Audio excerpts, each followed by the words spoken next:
However, this is the case that we're working since yesterday, where yesterday morning around 2:20 a.m. the child's caregiver, the mother's boyfriend, reported that his car was stolen with this 21-month-old white male, blonde-haired, blue-eyed child in the backseat of the car.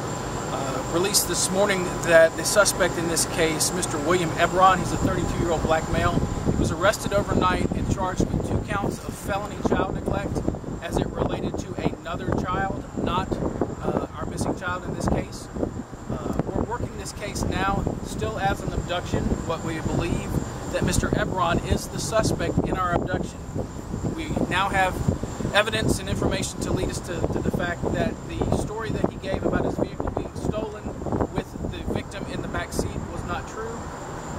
We're not working this as a stranger abduction anymore, still listing it as an Amber Alert, still working it as a child abduction with a missing person. We worked through the day again with detectives. We've got approximately 150 detectives, patrol officers, and other resources from the Jacksonville Sheriff's Office and the JFRD, Jacksonville Fire and Rescue, the Florida Department of Law Enforcement, the Alachua County Sheriff's Office, and the local FBI office, field office. And have representatives out here to help us with various aspects of our search. I alluded this morning that we had some business to finish in the Briarwood neighborhood. We divided and conquered. We took some assets from patrol and detectives and finished with some canvases and knock and talks, looking for information on this child up in the Briarwood area. But as the day quickly progressed, we had some information come in and some evidence that led us to the area of Phillips Highway and 295 on the south end, south of the Avenues Mall. We began to search some wooded areas out there, some bodies of water. There's a mobile home park that's in that area that we began to search inside the mobile home park and around. Our efforts tomorrow will continue in the south Phillips Highway and 295 area. Again, the information has led us down there. This is an information-driven investigation, and it will continue to be as we continue through this. When new pieces of information come up that can lead us to the potential whereabouts of the victim in this case, we'll move towards that. This is still some hope that we may find Lonzie alive.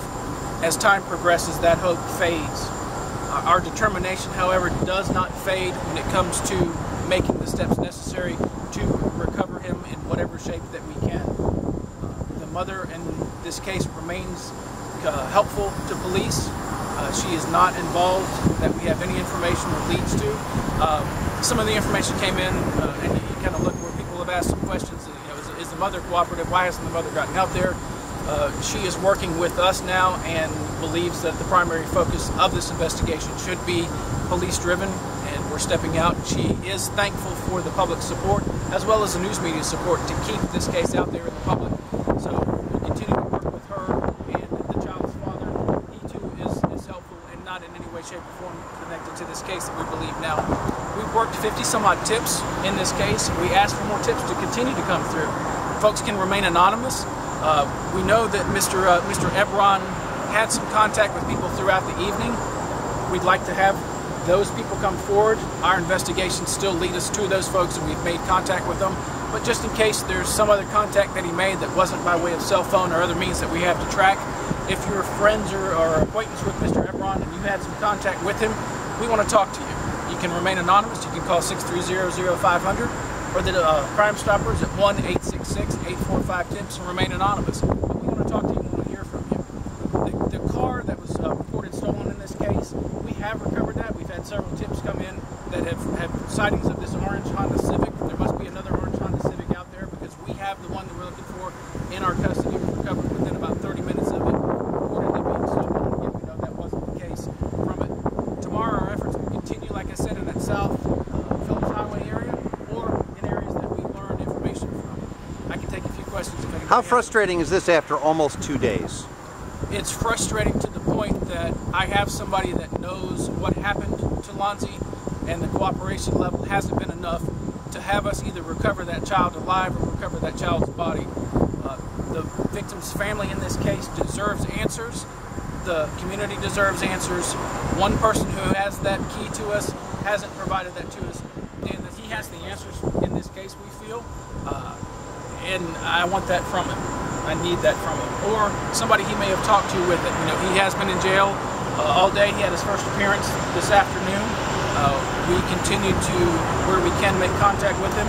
We hope that he, through his family members or friends who may contact him through jail visitations or phone calls that he makes, encourage him to do the right thing, encourage him to step forward and let us know the location of this child. He knows what that location is. Do the right thing, step up there and let us know. Give answers to the family. Let us find Lonzie, hopefully alive, but if not, Lonzie deserves to be back with his family in whatever shape he is. Are you guys still considering this a rescue mission? The more minutes that tick by, the less chance this is of a rescue mission. As we continue along this, we're hopeful, but we're also aware of what it could be.